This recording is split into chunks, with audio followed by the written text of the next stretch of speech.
ఒక అడవిలో ఒక తాబేలు ఉండేది.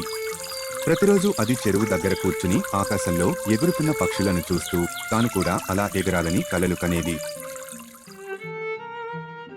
ఒకరోజు రెండు తెలివైన మంచివాళ్ల వంటి పెద్ద పక్షులు చెరువు దగ్గర దిగాయి. ఏమైంది, అలా దిగులుగా ఉన్నావు అని అడిగారు. తాబేలు చిరునవ్వుతో, నాకు ప్రపంచం పైనుండి చూడాలనిపిస్తోంది. ఆకాశం నుండి ఎలా కనిపిస్తుందో చూస్తే బాగుండేదని కలగంటున్నాను అన్నది. పక్షులు సంతోషంగా నవ్వుతూ, మేము నీకు సహాయం చేస్తాము, కాని ఒక షరతు ఉంది, ప్రయాణంలో నీవు మాట్లాడకూడదు, నోరు తెరవకూడదు అని మెల్లగా హెచ్చరించాయి. ఆ పక్షులు బలమైన ఒక కట్టెను తీసుకొచ్చాయి.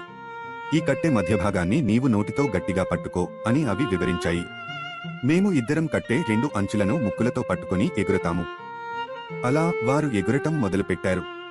ఆ పక్షులు గట్టిగా రెక్కలతో ఆ తాబేలను నెమ్మదిగా ఆకాశంలోకి ఎత్తుకుంటూ వెళ్లాయి.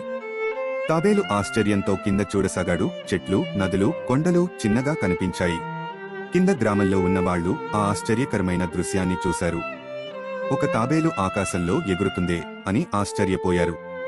ఇది ఎంత సరదాగా ఉంది అని నవ్వారు. ఆ మాటలు ఆ తాబేలు విన్నాడు. అతని కళ్లలో కోపం మెరిచింది. నేను సరదా విషయమా కాదు, నేను నిజంగా సాహసికుడిని అని అతనికి మాట్లాడాలనిపించింది. ఆ మాట చెప్పాలనుకున్న క్షణమే ఆ తాబేలు జారిపోయింది. తాబేలు కట్టెను వదిలేసి కిందకు పడిపోవడం మొదలుపెట్టాడు. ఆ తాబేలు గాల్లోంచి ఆ పక్షులు నెమ్మదిగా ఆకాశంలోకి ఎగిరిపోయాయి. వాళ్ల ఒక గొప్ప సందేశం మిగిలింది. మాట్లాడే ముందు ఆలోచించు.